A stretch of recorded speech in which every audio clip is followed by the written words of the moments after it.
Queridos, nós estamos caminhando nesta carta do capítulo 1 até o capítulo 4, e nós estamos chegando basicamente na conclusão deste primeiro trecho desta carta de 1 Coríntios, que vai do capítulo 1 exatamente até o capítulo 4, onde Paulo está trabalhando com o problema da divisão, um problema onde a igreja estava fracionada em vários partidos, várias facções, e ele coloca isso de uma forma, um sanduíche, colocando a centralidade deste problema no orgulho humano. O problema da igreja não são as divisões em si, e obviamente isso é ruim, mas o que causa essas divisões, o que causa estes problemas, e ele vai dizer então que o problema é o orgulho.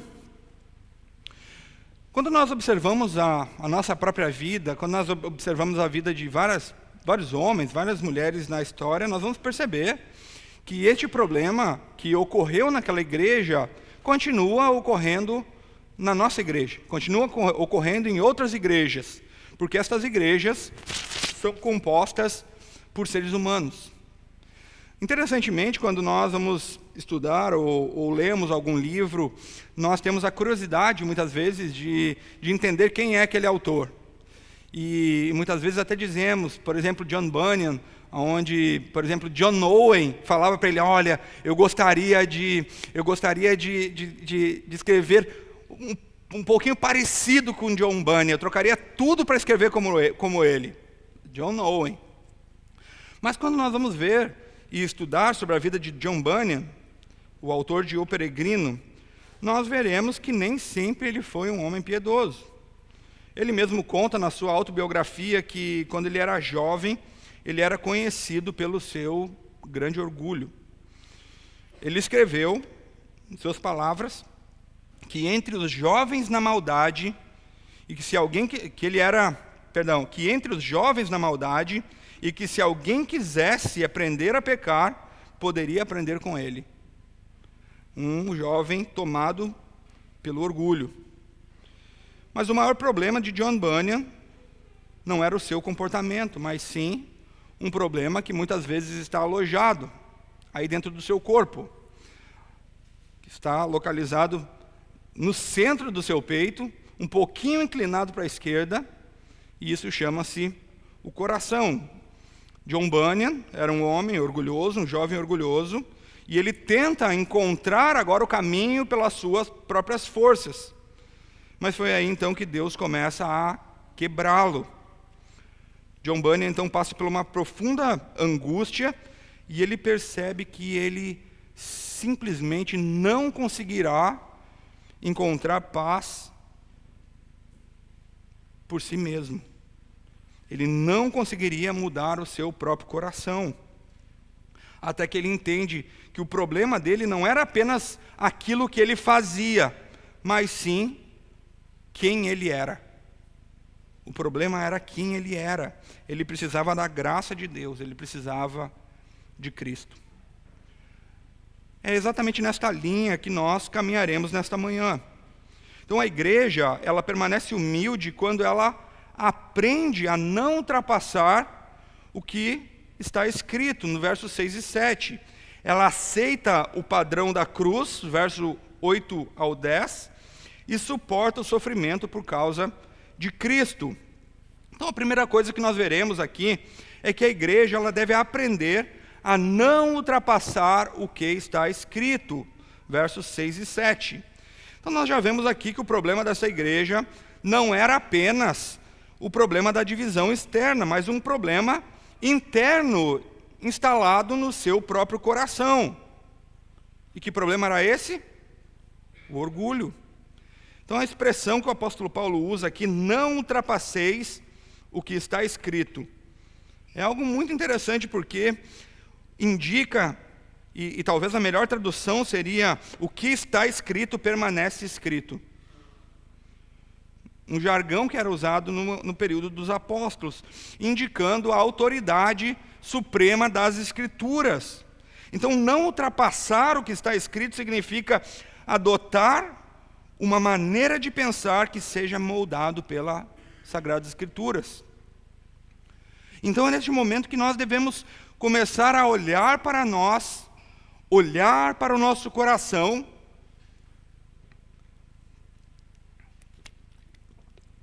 que muitas vezes também é dominado pelo orgulho. Perdão. É dominado pelo orgulho, que observa trechos como este, onde a palavra expressa ou declara de forma muito explícita que nós não devemos ir além do que está escrito, como esta igreja fazia. Os nossos pensamentos, as nossas ações não devem ser dominados ou conduzidos pela cultura, pela nossa vontade, pelo nosso sentimento, mas pelas Sagradas Escrituras. Assim, o problema da igreja de Corinto não era apenas o comportamento, mas a maneira de pensar.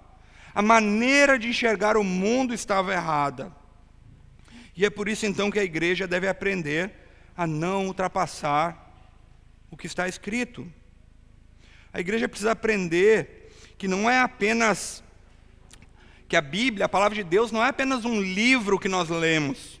Não é apenas algo que nós lemos, mas o limite pelo qual nós vivemos. Ela nos dá o caminho e, ao mesmo tempo, ela coloca as barreiras em torno de nós, para que nós não vivemos além dessa barreira. Então, o apóstolo Paulo aqui ele nos mostra que o resultado de ultrapassar as Sagradas Escrituras, o resultado lógico disso é o orgulho. Então, todas as vezes que nós ultrapassamos o que está escrito, deixamos a palavra de Deus de lado e nos estabelecemos como padrão, as nossas opiniões são o padrão, a cultura é o padrão, logo o resultado lhe traz orgulho. O problema da igreja de Corinto. O ser humano se torna o padrão, todas as vezes que vai além das Escrituras. Portanto, aprender a não ultrapassar o que está escrito significa aprender a pensar e viver biblicamente, avaliar biblicamente cada ação da sua vida, julgar biblicamente cada ato da sua vida, viver dentro dos limites da palavra de Deus. Mas nós vemos também que a igreja ela deve aprender que tudo vem de Deus. Olha que interessante. A partir daqui, o apóstolo Paulo ele vai mudar o tom desta passagem e ele vai agir aqui de forma um quanto tanto irônica. Ele será aqui um pouco até sarcástico, uma maneira muito peculiar para corrigir esta igreja. E a partir do verso 7, ele fará então 3 perguntas que atingirão diretamente o orgulho destas pessoas. E a primeira pergunta é: quem é que te fez sobressair? Quem te fez sobressair? Ele mostra então que esta distinção entre as pessoas na igreja, ela vem de Deus e não do próprio homem. Por que nós vamos ver isso? Se alguém tem mais conhecimento, se alguém tem mais dons, se alguém tem mais oportunidade, se alguém tem mais influência, isso não deve ser um motivo de orgulho, porque não foi ele que produziu estas coisas, mas foi o próprio Deus que deu. E a segunda pergunta parece que ele aprofunda um pouco mais, e ele diz: que tens tu que não te tenhas recebido? E a resposta é clara: absolutamente nada. Porque a vida, a salvação, os dons, a inteligência, as oportunidades, a família, a igreja, o ministério, os bens, tudo é recebido de Deus. Então, quando o apóstolo Paulo ele faz essas perguntas para esta igreja, ele está, em outras palavras, destruindo o orgulho daqueles homens e mulheres. E ele então conclui o argumento com uma terceira pergunta: se o recebeste, por que te vanglorias? E a resposta então é lógica: as pessoas se vangloriam porque as pessoas são orgulhosas. Então, o orgulho nada mais é do que o oposto da doutrina da graça. Se o Senhor nos dá absolutamente tudo, por que nós devemos, então, nos vangloriar? Então, Paulo está ensinando que o antídoto contra o orgulho é a doutrina da graça. Então, a igreja, ela deve aprender também a abandonar o orgulho. Então, o objetivo aqui no verso 6 é claro: a fim de que ninguém se ensoberbeça a favor de um em detrimento de outro. Interessantemente, a palavra aqui ensoberbecer traz a ideia de alguém inflado, como um balão cheio de ar. É a imagem de alguém que está cheio de si mesmo. E, obviamente, se você está cheio de si mesmo, você não pode estar cheio de Cristo. E esse era exatamente o erro, o problema da igreja de Corinto. Eles estavam tão cheios de si mesmos, tão cheios da sabedoria do mundo, tão cheios da sua forma de enxergar o mundo, que eles agora estavam ultrapassando o que estava escrito. As escrituras estavam sendo esquecidas. E o homem começou então a pensar por si mesmo, cometendo os mesmos pecados de Adão e Eva. Mas Paulo, ele vai no problema, vai na raiz do problema. E ele mostra que a solução para essas divisões não eram apenas uma questão de reajustar a liderança, uns de Paulo, outros de Apolo, uns de Cefas. Mas a igreja se dobrar em humildade, se dobrar à palavra de Deus, não indo além da palavra de Deus, e reconhecer que tudo é obra do Senhor. É muito comum nós vermos pessoas extrapolando os limites. Todos nós já fizemos isso de alguma forma. Todos nós fazemos isso hoje ainda. O Vinícius não está aqui hoje, então eu posso contar essa história. Para quem não sabe, eu trabalhei mais de 10 anos numa ferrovia, trabalhei com trens. Mas essa não foi engraçada, essa história. Eu me lembro uma vez, chegou uma leva de 30 meninos que começaram a trabalhar lá, faziam aquele curso, todos novatos faziam. E lá haviam algumas regras de segurança muito claras. Essas regras, elas não eram sugestões. Elas estavam escritas e elas precisavam ser cumpridas. Haviam 3 instruções básicas: não ultrapassar as áreas demarcadas quando o trem estivesse em movimento, usar sempre os equipamentos de segurança e seguir exatamente o que estava escrito no manual. Simples assim. Simples assim. A empresa fornecia os equipamentos, o rádio, e esse rapaz foi para uma estação longe da nossa, lá para o interior do Rio Grande do Sul, em Passo Fundo. Chegando lá, era uma estação que era composta basicamente por homens antigos da antiga rede ferroviária federal.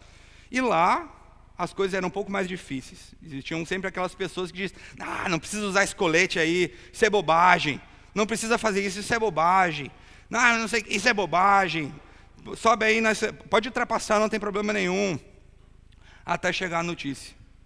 Esse menino, que extrapolou ali os limites, ouviu o conselho das pessoas, ali daqueles homens que conheciam muito bem o sistema ferroviário, conduziram aquele menino à morte.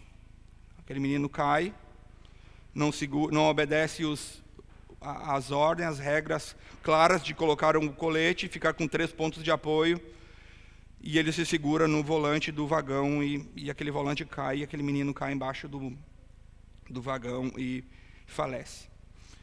Então, o que nós vemos é que nós temos essa tendência.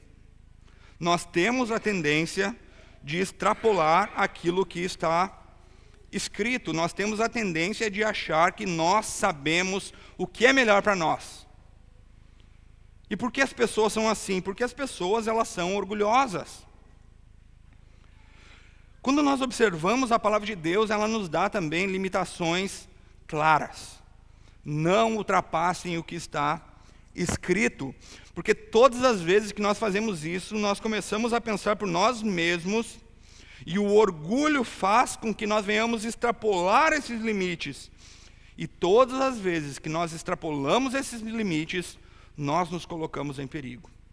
Todas as vezes que nós damos ouvidos a outras pessoas que extrapolam os limites da Escritura, nós nos daremos mal. Todas as vezes que você extrapolar esses limites, prepare-se para receber as consequências.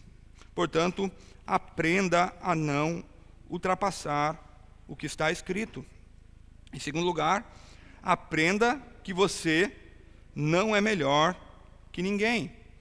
Tudo que você tem, tudo que você é unicamente pela graça. Em terceiro lugar, aprenda a abandonar o seu orgulho. Todos os conflitos naquela igreja se davam porque todas as pessoas achavam que tinham razão. Então aprenda a colocar o próximo superior a si mesmo. E certamente, com esta posição de humildade, as coisas vão baixar. Então, quando a igreja ultrapassa o que está escrito, ela começa a viver segundo a falsa ideia sobre Deus, a falsa ideia sobre o próximo, a falsa ideia sobre a si mesmo. Por isso, a partir do verso 8, o apóstolo Paulo, então, passa a corrigir o conceito do sucesso cristão, mostrando que o verdadeiro padrão da vida cristã não é o triunfo, mas a cruz. Não é a glória humana, mas a cruz. E é o que nós vemos na segunda parte. A igreja deve aceitar o padrão da cruz, versos 8 a 10. Então observe que a partir do verso 8, o tom ele muda mais uma vez drasticamente. E ele passa a usar muito mais forte o sarcasmo. Ele passa a usar muito mais forte aqui esta ironia para expor o orgulho espiritual desses coríntios. E o que ele vai mostrar então é que existe um contraste entre a percepção deles de ministério, a percepção deles de vida cristã e a realidade que estavam vivendo o apóstolo e outros apóstolos e outros cristãos. Portanto, a igreja deve aceitar que o reino ainda não chegou completamente. Por que eu digo isso? O apóstolo Paulo ele está trabalhando aqui numa espécie de correção, ele está corrigindo a percepção desta igreja numa ideia de teologia da glória, substituindo pela teologia da cruz.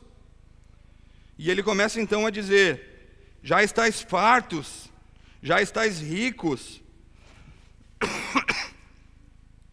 chegastes a reinar sem nós, sim, tomara reinasseis, para que também nós viéssemos a reinar convosco.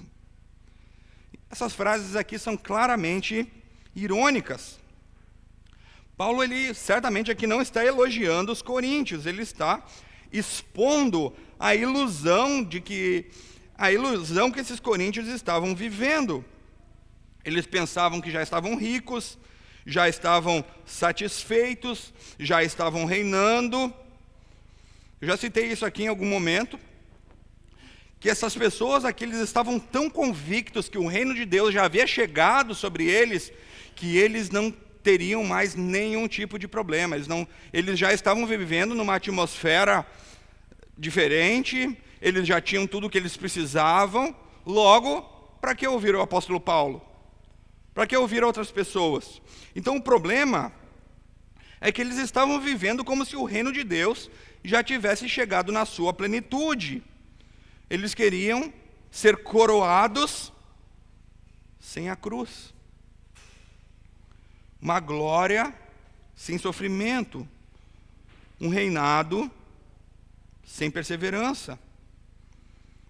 Então, quando o apóstolo Paulo diz, tomara renasceis, ele está dizendo, olha, eu gostaria que isso fosse verdade. Porque se vocês estivessem reinando, e esta glória se manifestasse da forma que vocês acham, então nós, os apóstolos, também estaríamos reinando com vocês. Entretanto, a realidade é o oposto disso.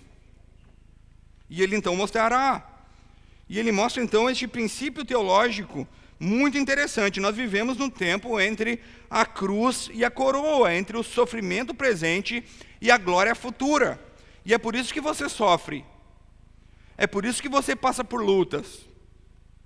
Enquanto todos dizem, não, se você está doente, como eu estou hoje, talvez seja falta de fé, talvez seja um espírito maligno. Bom, o que nós vemos aqui é que o apóstolo Paulo está nos mostrando que a glória futura ainda não chegou. Nós já estamos no processo, mas o nosso corpo ainda padece. Então, quando a igreja esquece isso, ela cria uma falsa expectativa de sucesso. E então ela não sabe lidar com isso na realidade. Portanto, aceitar o padrão da cruz significa aceitar que este não é um tempo de reinado visível, mas um tempo de perseverar.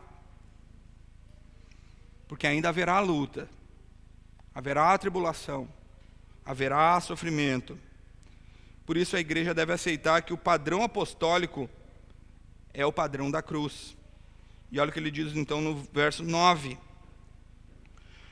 Porque a mim me parece que Deus nos pôs a nós, os apóstolos, em último lugar, como se fôssemos condenados à morte, porque nos tornamos espetáculo ao mundo, tanto a anjos como homens. A palavra aqui, espetáculo, é uma palavra grega aqui, teatron, que é justamente a palavra que nós utilizamos para teatro. E o que ele está dizendo, então, é com seus olhos exatamente nas arenas romanas, onde ocorriam aqueles jogos, os prisioneiros eram condenados à morte, eram jogados nesses teatros, até serem mortos diante do público. Nesses espetáculos horrendos, onde as pessoas eram mortas de forma brutal, onde eles eram humilhados diante da multidão, nesses eventos, é isso que ele está dizendo para essa igreja. Ele está dizendo que estes apóstolos são como estes homens colocados por Deus na fila, destinados ao sofrimento, à vergonha e à morte pública. Isso é chocante porque os coríntios, eles queriam o status quo. Os coríntios, eles queriam honra, eles queriam prestígio. Mas o apóstolo Paulo diz que o verdadeiro ministério apostólico, ele é marcado pela humilhação e pelo sofrimento. Portanto, aceitar o padrão da cruz significa aceitar a vida cristã e o ministério cristão no mesmo caminho que caminhou o nosso Senhor Jesus Cristo. Primeiro a cruz, depois a glória. E é por isso que a igreja deve aceitar que a sabedoria de Deus parece loucura ao mundo. E é o que ele diz no verso 10. Nós somos loucos por causa de Cristo, e vós, sábios em Cristo. Nós, fracos, e vós, fortes. Vós, nobres, e nós, desprezíveis. E aqui então ele mostra esse contraste na mentalidade dessa igreja. Loucos versus sábios, fracos versus fortes, desprezíveis versus nobres. Esses contrastes, eles retomam exatamente o argumento do capítulo 1 e 2. O mundo valoriza a sabedoria, poder, honra, prestígio. Deus, porém, salva o mundo através daquilo que parece loucura, fraqueza, vergonha e uma cruz sobre Cristo. Coríntios queriam ser vistos como sábios, fortes e honrados. Mas Paulo diz que os apóstolos são vistos como loucos, fracos e desprezíveis. E isso mostra que existem dois sistemas de valores. Um sistema de valor são os valores humanos, os valores do mundo. E um outro sistema de valor, o sistema de valor da cruz. Então a cruz, ela inverte os valores do mundo. Aquilo que o mundo chama de sucesso, Deus chama de fracasso. Aquilo que o mundo chama de fracasso, Deus chama de poder, de fidelidade. Portanto, aceitar o padrão da cruz significa aceitar que a aprovação do mundo e a aprovação de Deus geralmente não são a mesma coisa. Então, uma das ilustrações mais bonitas dessa lógica está num conto, o Conto das Duas Cidades, de Charles Dickens, onde um dos personagens, aqui um homem considerado fracassado, inteligente, mas sem nenhum propósito na vida, vivendo uma vida de forma desperdiçada. Ele amava uma mulher, mas a mulher casou com outro homem, Charles. E durante a Revolução Francesa, então esse personagem, o esposo, é condenado à morte. Na noite anterior da condenação, da execução, Carton, esse personagem, ele entra escondido na prisão e troca de lugar com o marido da sua amada. E ele então morre no seu lugar. O mundo certamente veria isso como apenas um fracassado morrendo. Porém, interessantemente, quando ele está caminhando à morte, o personagem diz, abre aspas, o personagem fracassado: é uma coisa muito melhor que eu faço agora do que qualquer outra coisa que eu já fiz. Enquanto o mundo consideraria apenas um fracassado indo embora, talvez ele encontrou a sua missão de vida, numa inversão de valores.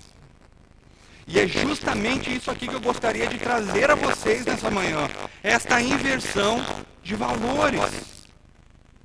Você deve aceitar que por mais que você tenha, você ainda não tem tudo. Portanto, nós não devemos reinar antes da hora. O apóstolo Paulo, ele está chocando a mentalidade dessas pessoas. Ele está trazendo a realidade da cruz. O mesmo exemplo do nosso Senhor, o exemplo dos apóstolos, da igreja primitiva, entre outros. Uma igreja tomada por orgulho. Você deve aceitar esse padrão da cruz, esse padrão apostólico. E é por isso que ele chama esta igreja a ser um imitador. Logo nós veremos isso na próxima mensagem. Só que esta parte de ser colocado como circo, geralmente não nos agrada muito.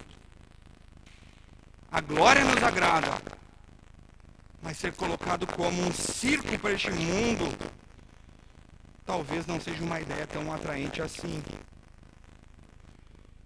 Você deve aceitar que a glória de Deus seja manifesta através desta inversão de lógica, onde Deus é colocado no centro e nós somos colocados de lado.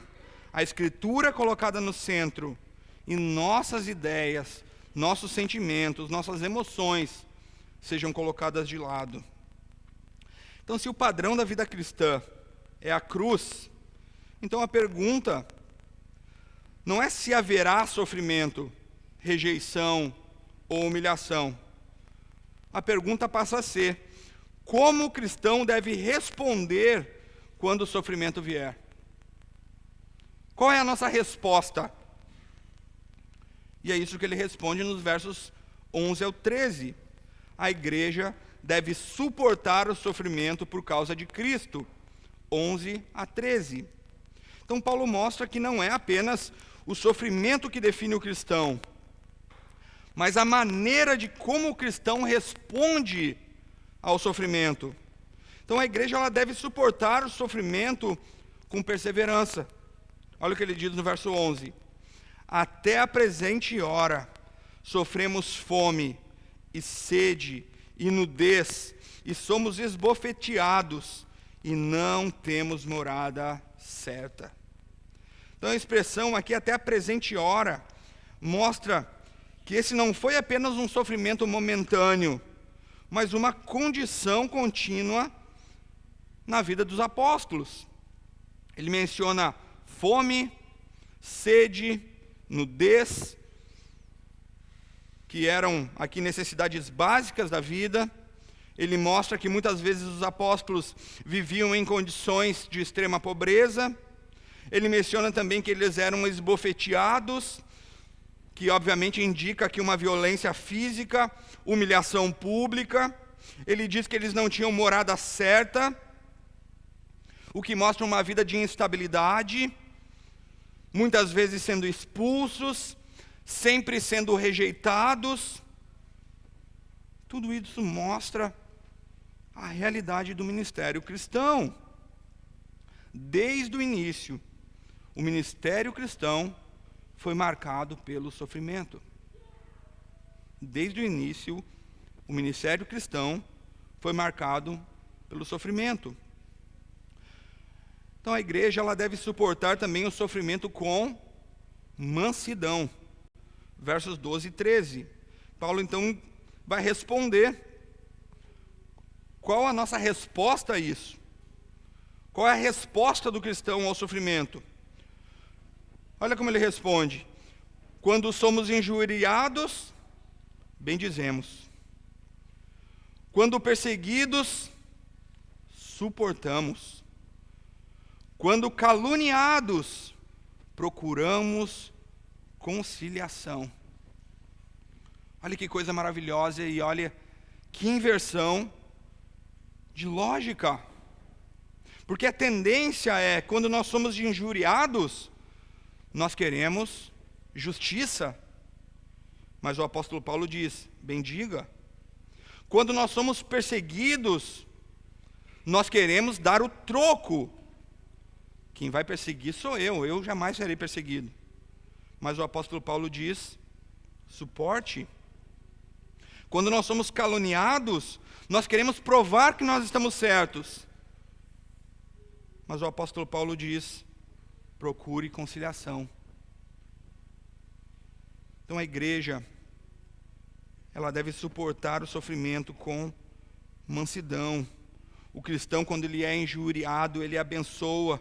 Quando ele é perseguido, ele suporta. Quando ele é caluniado, ele busca reconciliação.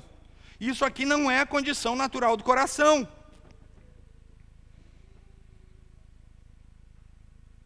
Mas quando nós temos uma vida moldada pelo caráter de Cristo, esse precisa ser o resultado de como agir mediante o sofrimento. Mas a igreja ela deve também suportar o sofrimento, lembrando da sua identidade. No final do verso 13, o apóstolo Paulo diz algo muito forte.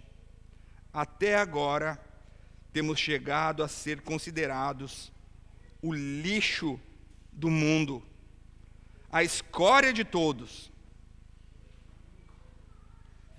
Talvez isso aqui mexeria com o ego de muita gente. Ser chamado, ser considerado lixo do mundo, escória de todos. Essas palavras aqui eram usadas para descrever aquilo que era raspado, limpo, jogado fora, aquilo que não tinha nenhum valor. Está dizendo que aos olhos do mundo, o apóstolo Paulo e os outros apóstolos, eles eram considerados como lixo, a escória da sociedade. Isso mostra exatamente o contraste da avaliação do mundo e a avaliação de Deus. O mundo olhava os apóstolos como um fracasso, como um lixo, como vergonha, como fraqueza. Mas Deus olhava para os apóstolos e ele via obediência e fidelidade. E aqui estão duas grandes lições nesse texto. A identidade cristã não é definida pela opinião do mundo, mas pelo seu relacionamento com Cristo, com a sua relação com Cristo. Então, muitas vezes nós passamos por essas lutas, por sofrimentos e somos encurralados muitas vezes, até mesmo por não saber quanto tempo nós passaremos por isso. Mas, para aquelas mulheres que estão aqui, que já tiveram filhos, sabem que muitas vezes, quando tem ali o seu bebê, está grávida, e durante esses meses da gestação há limitações, há dor. Perto do parto você começa a sentir dores mais fortes, dores mais intensas.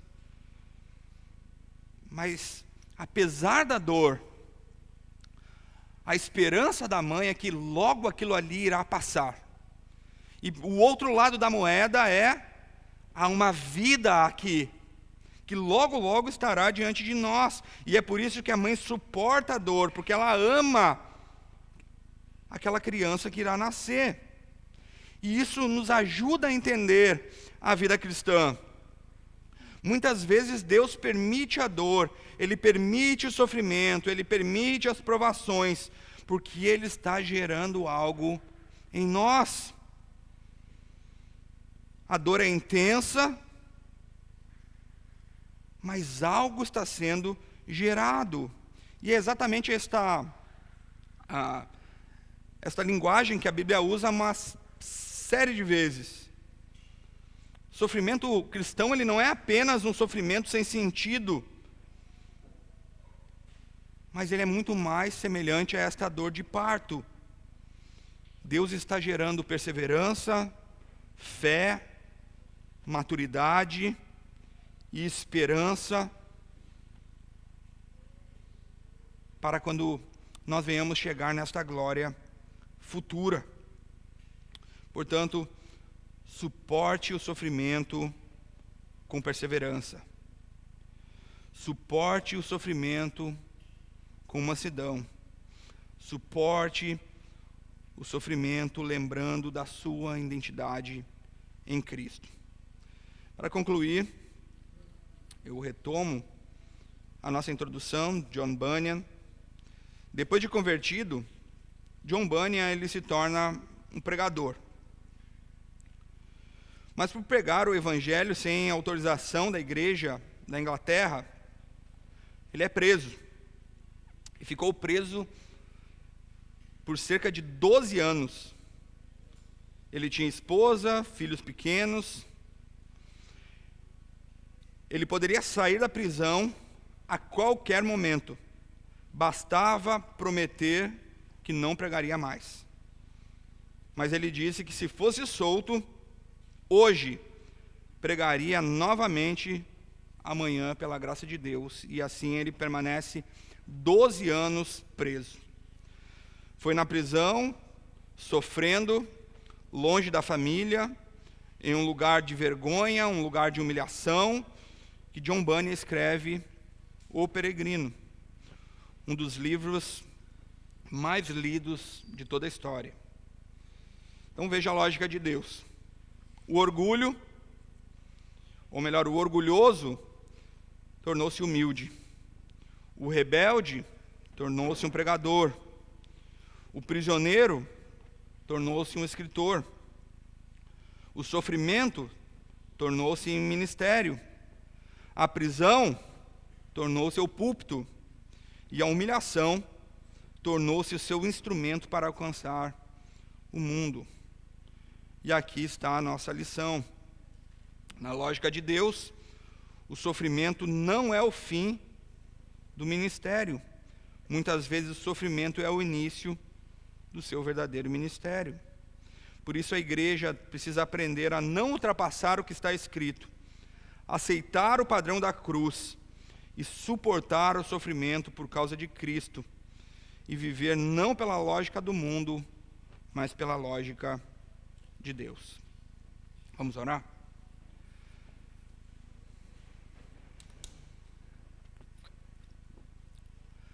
Senhor nosso Deus e amado Pai, nós oramos mais uma vez ao Senhor e suplicamos, ó Deus, para que o Senhor nos ajude a não ultrapassarmos o que está escrito. Que o Senhor nos ajude, Senhor, a aceitar o padrão da cruz e suportar o sofrimento por causa do Teu Filho Jesus, e viver não pela lógica deste mundo, mas pela lógica do Senhor. Humilha o nosso coração. Torna-nos, ó Deus, humildes. Que não venhamos, ó Deus, procurar coisas grandiosas demais para nós, mas sim um coração humilde e verdadeiro diante do Senhor. Em nome de Jesus que nós oramos. Amém. Vamos colocar em pé e receber a bênção.